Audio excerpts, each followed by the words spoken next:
Hello, beautiful people, and welcome back to another episode of Two Girls, One Doc. One Doc. It's your girl, BD. It is Foreign's the Foodie. And we are back. We're back. With a credits episode. Yep, another credits. So, credits episodes are our mini episodes where we talk about whatever we want. And today, what we want to talk about is Baby Reindeer. Oh my God.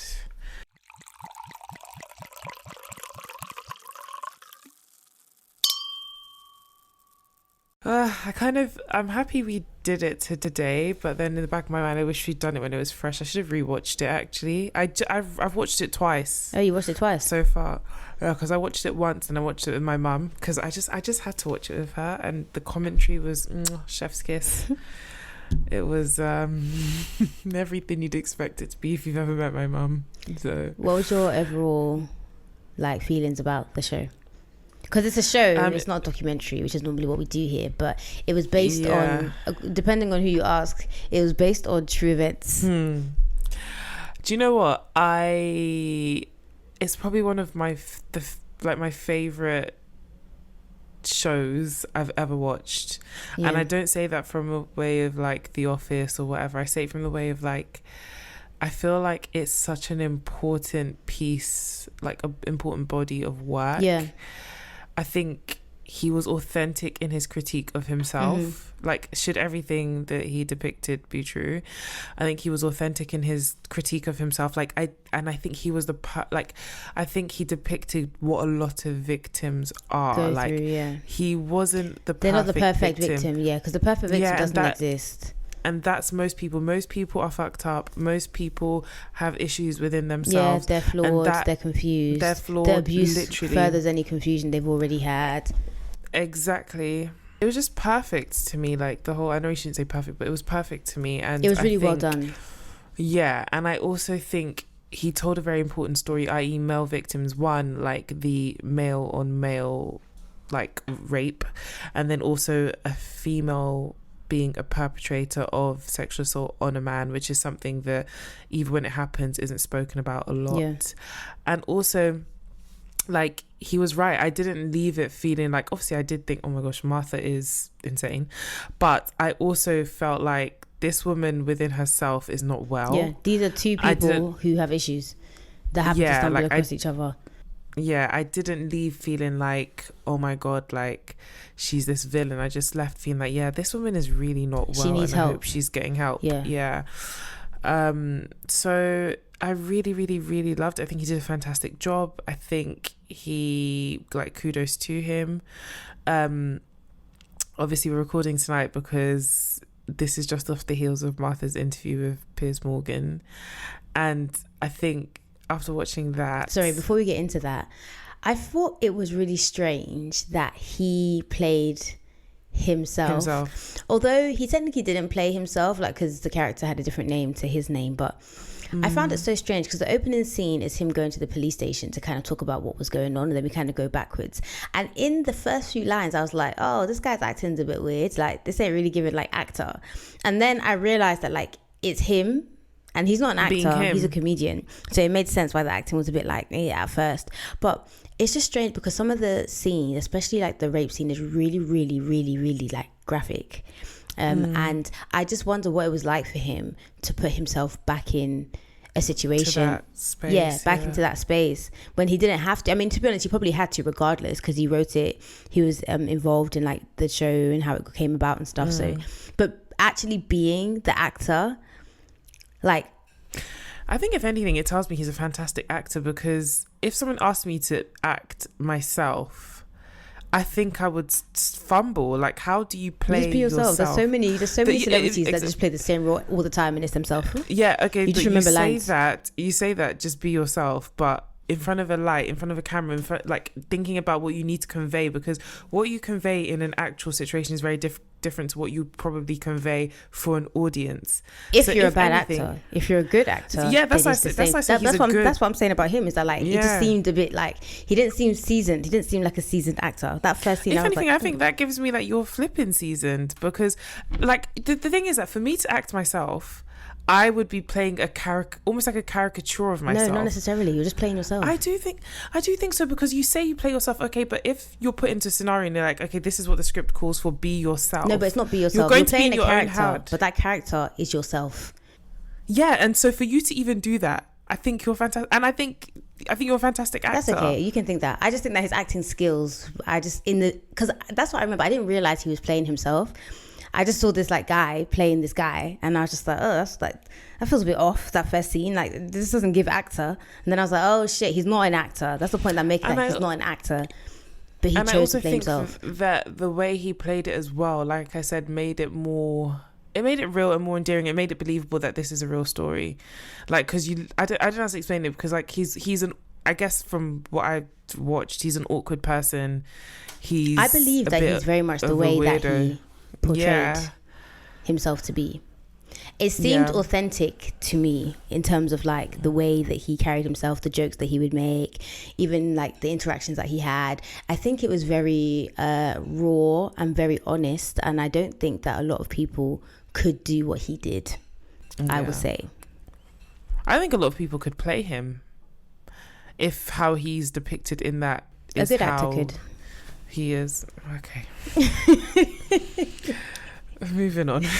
But I think it was well told. I think it was paced really well. It was, how many episodes? 6 episodes? Yeah. But they were like half an hour. So I think that was good. Because it wasn't exhausting to watch. Although it kind of was emotionally. Yeah, I mean, to be honest, it was... Yeah, I think the dark bits were very like, whoa, but I think the whole like Martha bits were more like, you just keep wondering what's she gonna do, and that's literally what my mom said. She was like, she got to an episode and she was like, I just wonder what this woman is gonna do next, and like what she's capable of. Yeah, and that's what you kept waiting for the crescendo, because you knew that it was gonna come. Yeah, something was gonna happen, but you didn't know when it was gonna be. But then obviously those dark bits were very dark. Like the whole episode, there was, I think the episode where it depicted the rape, that was the whole episode. Yeah, that whole episode was just around him and that producer guy. Yeah, that was kind of like his story, because the way that because the main through line or storyline of the show is his relationship with this woman and how it becomes inappropriate and she stalks him, right? But also it talks about like his past, his yearning to want to be a successful comedian, and the things that he's endured in order to try and make that dream come true.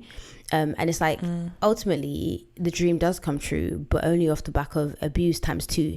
So 1 from the producer and then 2 from Martha. And it just kind of seems like, I don't know, like I wonder how he felt about reaching his goal, which was to be a successful comedian, but only reaching his goal because of the terrible things that happened to him. Like, how do you reconcile something that's so good and such a high with something that's so bad and such a low? I think when I watch the interviews like from him these days, I mean, obviously I don't know, I can't speak for him and I don't know the ins and outs, but I think he's somehow made peace with it. Not peace, he's like healed. Oh, this is a good thing, but he's healed basically. He has to be able to do the show. And I think the stuff that happened then happened a while ago. I think I did watch an interview when he was saying that it was crazy doing it because it felt like he was revisiting stuff that he hadn't touched on in years. Almost like you put in a box years ago and now you're opening it back up. Yeah. So I guess he's healed, and when you've healed, you're able to kind of take that pain and dress it and use it for something else rather than just what you're feeling inside. But I really just thoroughly loved it. It was fantastically done. When people keep saying that he didn't go to that great length to conceal who Martha was, I feel like if he concealed things anymore, it would have made the show inauthentic, and also then you could say it would have just made people look for somebody else that it wasn't. Yeah.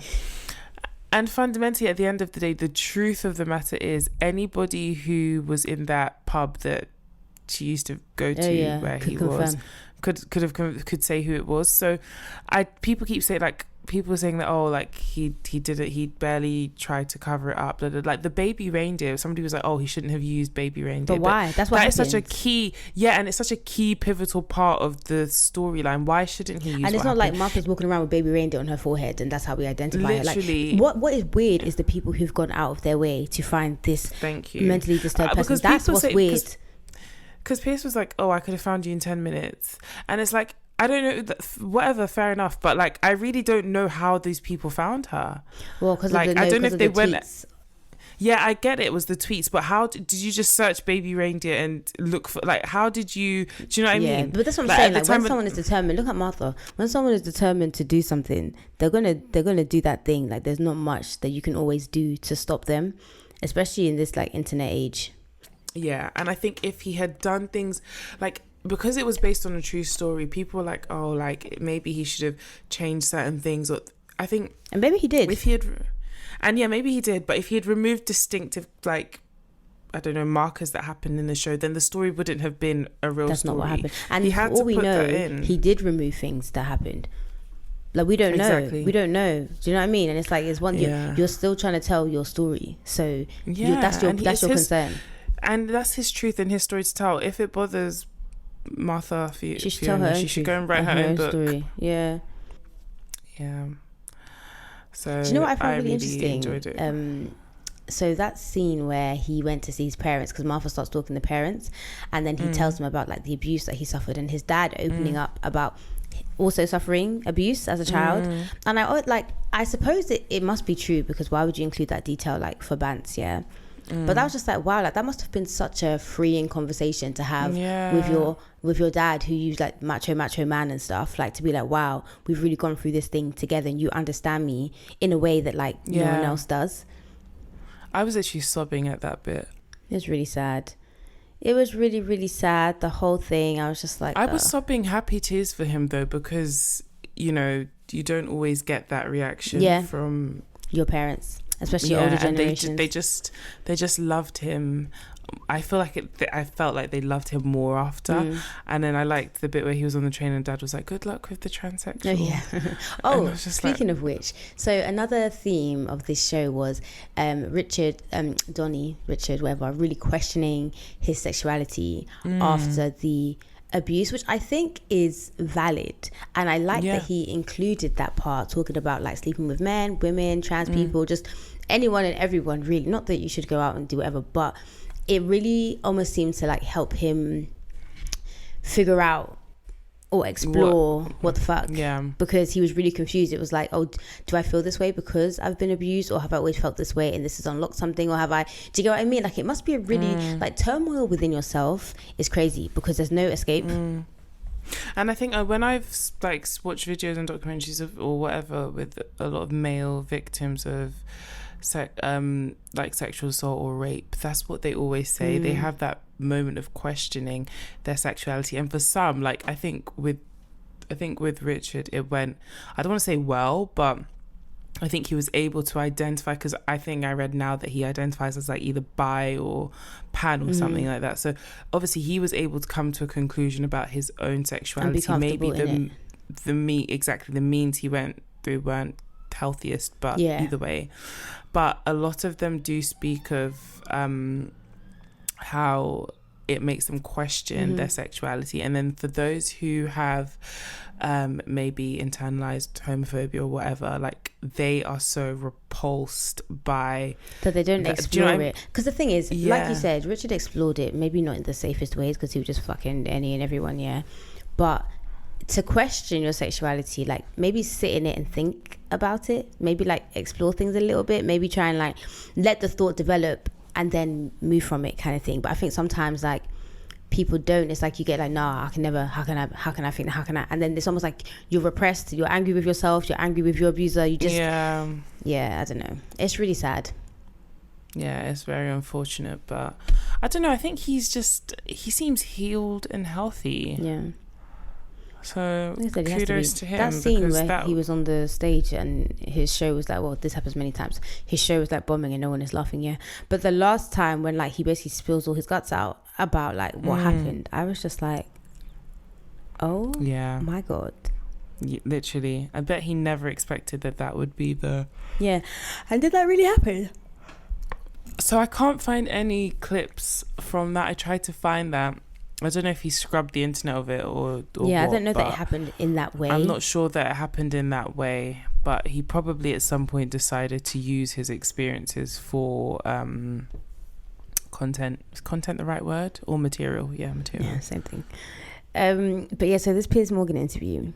Piers is a disgusting human being. Do you know what I was gonna say? That needs to be buried alive. I'm sorry to say it. Like, that woman is not well. Mm-hmm.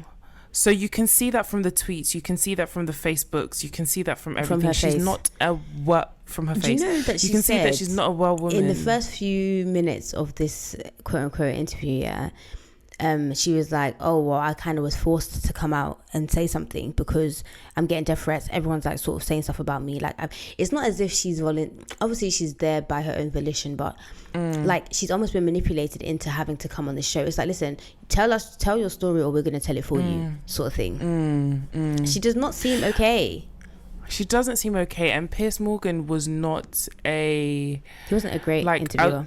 Yeah, he wasn't it was almost like he was bombarding her, and whilst she was clearly lying, he basically was listening to respond, not to understand what she was saying at all. And whilst she was clearly, I don't even know if I would say she was lying, because what I think it is that she definitely has her own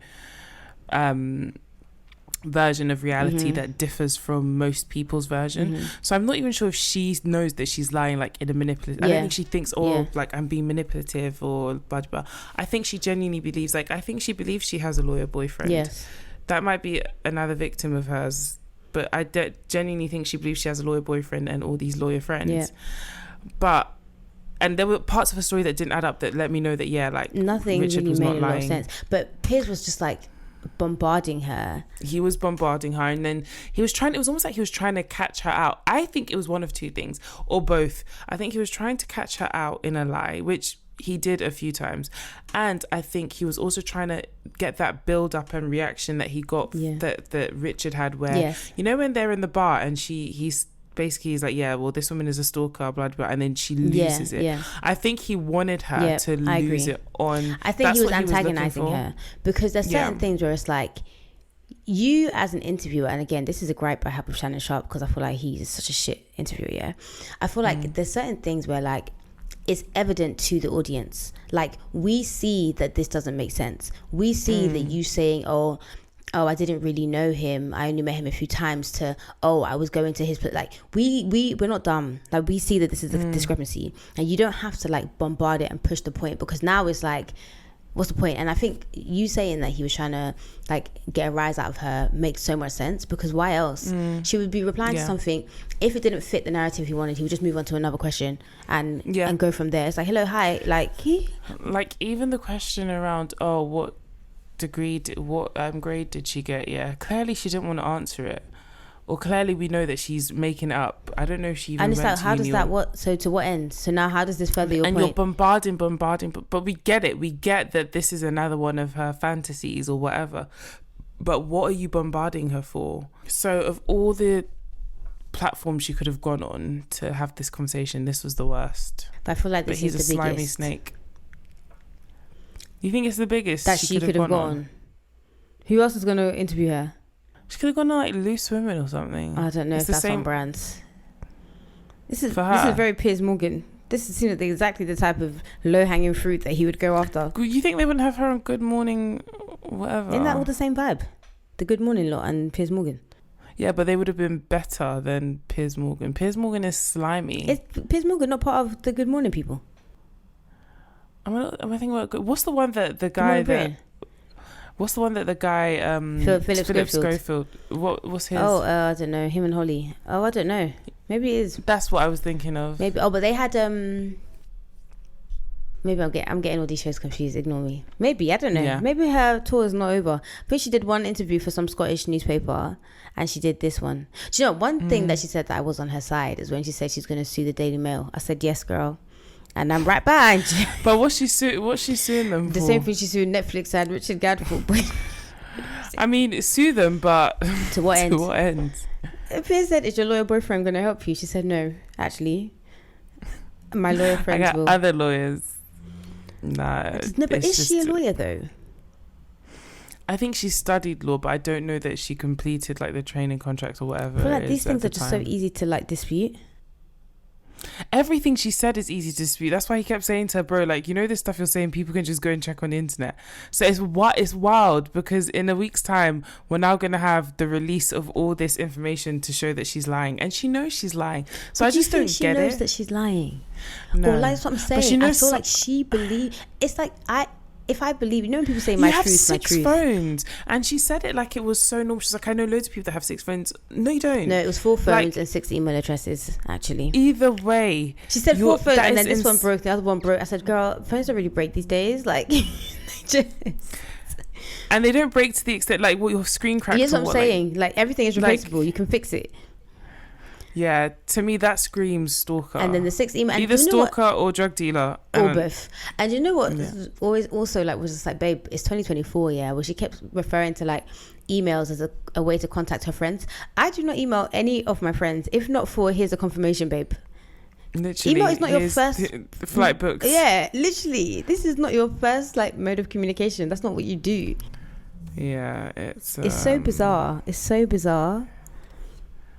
Insane in the membrane. But yeah, no, ultimately I think that she's been exploited and she shouldn't have been on this platform. It didn't make any sense. Yeah, because even for Piers, it's like, to what end? Views, clearly, which I'm really sad that I gave him, but it is just kind of like, that's it, because he was so horny for those views as well. He kept posting how many people were waiting. Yeah, like, you don't want to help her, like rehabilitate her. You don't want to really see her side. You literally just want to antagonize this person and get views off it. So I don't really get what the point was. I just hope that this doesn't lead to her stalking Richard again. Probably not. I don't think so. Absolutely not. The opposite. A new victim. I still think she'll find a new victim. She knew a lot about Piers, so he better watch out. No, but what do you think she's been doing all this time? I don't know, but I will say that she was portrayed perfectly. Like, you know, even that the thing, like side by side. You know, they had the side by side pictures. I said, you know what, this casting was remarkable, on point. There's this thing she does, which she did in the show as well, where she tries to overinflate her importance or like her life, and you can clearly see it. Yeah, like you can clearly see it when she was talking to Piers. Like, she'll drop, oh, like this, or okay, so you were this lawyer and you were poached from a firm. But then what did you get in your law degree? And then like, 2-1 first. Yeah. And then what a great person she is, because it's like, oh, I never lie, but I do tell white lies. Oh, I basically had to lie to my 94-year-old neighbour because she was dying and I didn't tell her that she was... Okay, Mother Teresa. And again, it's this whole thing of this community. Like, you have a 94... Like, if when my neighbour died, I went and gave my condolences to her husband, but I didn't go and call her in. Exactly. Yeah, so what do you mean you called your name? Like, do you know what I mean? Like, it's the same thing she was doing on the show, and it just let me know, yeah, like, this is definitely, I think it's definitely the same person. Yeah, I think it's... She said that nobody called her or nobody tried to whatever, which, I mean, fair. I don't know why they would. Like, and also, they're not going to call you because they didn't use your name. Yeah, and this is also not a collaborative project. Like, this... Yeah.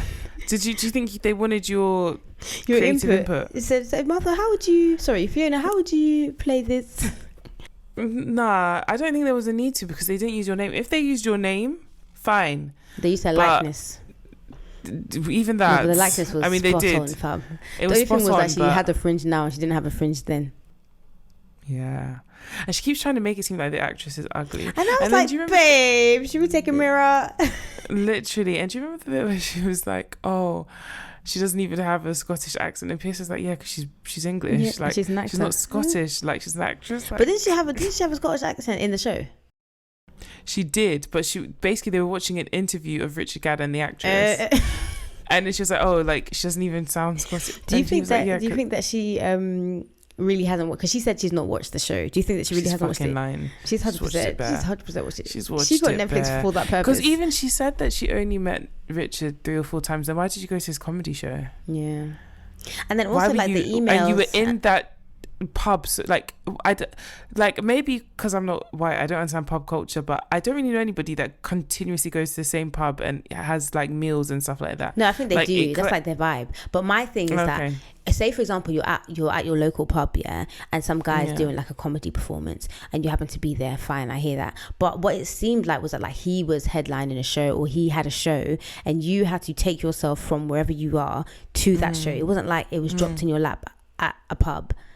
That's what it seemed like to me. And if that's the case, then it's like, so yeah, why are you here, love? And she definitely wanted to drop in that he's homosexual. Yes, she said that. And she kept saying, this is 2024. Bro, we don't give a fuck. Cares. And even to her, even referring her to herself, she's like, oh, I'm heterosexual. Okay, and that's got nothing to do with anything that we're talking about here. Nobody cares. No one actually gives a fuck. Like, that's got nothing to do with this. You want to tell us you're getting cock? We don't believe you. We don't believe you. You and your loyal boyfriend. So yeah, and she said that he tried to sleep with her. Girl, be so for real. No, but the thing is though, you think he did? Richard himself is he showed us that he's flawed, and even that time when he was like masturbating to a picture of her in the show, like I don't think he was attracted to her, but I think that he was attracted to the attention that she was giving him. But I don't think he actively tried to sleep with her. Do you think he did? I don't know. I think maybe like he was flirting a little bit and she took it a bit literally. Yeah, like he led her on, which is what we saw. I think he led her on, and I think that he did that because he really liked the attention, which was wrong of him. Not to say that that means that he deserved what he got, but it's like, oh, you knew that this was gonna... No, I agree with that, and even watching it, my mum and I kept saying, like, well, I said it when I was watching it by myself, like, you're leading this woman on, and even my mum was like, I'm struggling to feel sorry for this guy. Like, there's so many times when he should just... And that goes back to the perfect victim thing, even with the producer, where it's like, okay, you went this one time, didn't know what was going to go on, this thing happened, and then you go back. It's like... And he went back, he stayed after he'd been raped, he stayed. And honestly, that is the reality of a lot of rape victims. Exactly. And that's why I'm glad that he showed that, because I even was watching the video and he was saying, like, he wanted the viewer to feel how he felt, because even he to himself was like, why am I going back? Like, why do I keep going back to this place? So, yeah. All in all, I fucking loved it. It was one of my... I wish I could almost rewatch it without knowing. Yeah, it's one of the favorite, like, best things I've watched. It just, for me, it was a breath of fresh air in TV because it felt real. Yeah, like authentic. I felt like I was dropped into someone's life, and this is what, like, I mean, most people are not stalked, but most people's lives are chaotic. Most people have trauma, but because they aren't, again, the perfect victim, they cannot even like process the trauma. Most people, like, that is it's just the reality. When I look at my own life, my life is not perfect. There are things I do that if I had a camera following me, they'd probably be like, why the fuck are you doing that shit? And it was just really like, even the attention and stuff like that, like I like attention, so I could imagine myself, even my sister always says, you're always chatting to strangers, you're always looking for the best in people. I could imagine myself being in his situation, in the sense that somebody like that, other people would be like, bro, this person is weird, and I'd be like, oh no, but like blah blah blah blah. Like, I saw bits. Obviously I probably wouldn't allow it get to that extent, but if you say allow it get to that extent, it's like at some point it's like you're no longer in control. No, well, I probably wouldn't feed it on, at least. Let me put it that way. I probably wouldn't entertain it to that extent the way he did. And that's what's scary about stalking, because where she it's disappeared, like, to what and extent? And the moments where she disappeared and he like almost saw her. I wouldn't do that. But what I would do is, if someone walked into my pub in that vibe, I'd have a chat with them. I'd chat with them the next day. Because that in itself that's fine, like, it's harmless. But I think the danger of stalking is like, what is the point where it goes too far? Not on the part of the victim, but on the part of the store. Like, when does that like flick switch, if those are the words? Because I was reading this thing on Twitter, and this girl, this woman was a recruiter, and she interviewed a guy once, and after that he just became obsessed with her, and he's been to jail bare times now for stalking her, and I think he's about to come out soon for again after going to jail for stalking her. And it's like, in that situation, I'm a recruiter, I'm just doing my job, I encountered this person, I don't do anything out of the ordinary, but you now have a fixation on me. Do you see what I mean? Like, so many times these things can happen, maybe not in the exact same way as Richard Gadd, but people can just become fixated on you. And then, do you remember when Patricia Bright had a stalker? No, I feel like she did, and then someone stole her camera. Guys, if you remember this, put it in the comments, because I feel like I remember Mimi said that I feel like this is they true. stole the camera from their luggage, and that's how her sex tape got leaked. The shower rods. Me in the shower. I randomly saw like a clip of her going to meet Nico in the studio to talk about it. Love and hip hop. Nico was like Stevie J. Reincarnated. But, like, they definitely were the same sperm and egg, and they split One went to someone else's womb, and then one stayed in his. One thing about Mimi, she's gonna keep a lame dude by her side because what? Mimi, her best relationship was with that basketball, that female basketball player. Who? Ty. Oh, Ty. Yeah. And she was fine. She's fine I don't know what Mimi was doing. Yeah, no. Love and hip hop. Love and hip hop. Great TV back then, man. Back then. Great TV. Well, I don't watch it now, so I wouldn't know. Maybe it's still great. People that watch it now are scary. Yeah. Why are you watching it? Is that the one still just watching like people that Power? watch Power. Scary. I had to get onto Nicholas today. I was like, bro, like, you and this show. Scary. You and this show. Let it go. Let it go. Ain't nothing good happening there. Let it go, man. They've sold all the drugs they can sell. They've killed all the men they can kill. What is left? Now they're bringing out, is it the origin of Tommy and... Please. This multiverse is too much. It's too much. It's too much. But yeah, no, let us know what you think about Baby Reindeer if you've seen it. If you haven't, I would suggest that you do. But obviously, you know yourself more than I know you, so figure out if you're going to be triggered or if you need to see it or not. But yeah, next. Oh, hold on. Let me look at our little schedule. Next, so I have here we're doing What Jennifer Did on Netflix. I think someone said that we should do that. Oh yeah, let's just do it then. If someone I think someone said, I don't know. Oh, we're gonna do. Okay, we'll discuss off air, off mic. Offline. Let's take it. We'll take it offline. But yeah, we'll do What Jennifer Did because it's one episode, so we'll bang that out, and then as we promised, we'll do another documentary after that. But we'll figure that out off mic. Perfect. But yeah, in the meantime, follow us wherever you follow people: Instagram, Twitter, Facebook, TikTok. It's 2girls1doc podcast. You can email us at 2girls1doc@gmail.com. Your requests or whatever you want to say. You guys have actually been giving us 5-star reviews, which is great. On Spotify, the numbers are going up. So if you could please continue to do that and share with everyone. Blah blah blah. Yeah, that is everything, I believe. Any last words? Yeah. You are gone. Look at your eyes. I'm zoned out, guys. I'm so tired.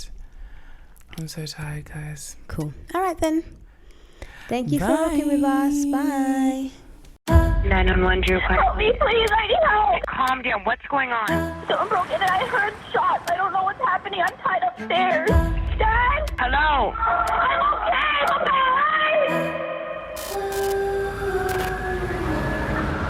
A woman is dead and her husband injured after a home invasion in Markham.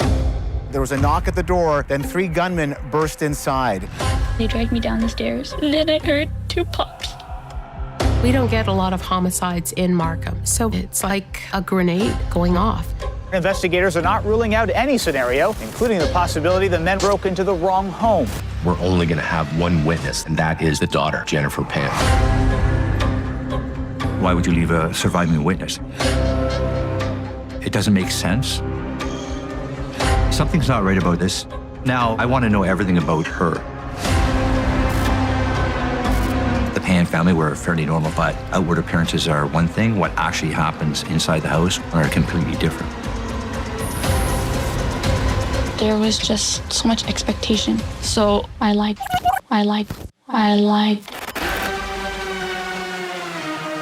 This is the moment where everything changes.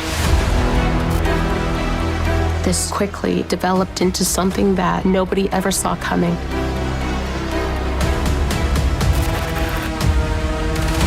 There's nothing normal about murder, but this one is particularly unnerving. What other lies hasn't she told us yet?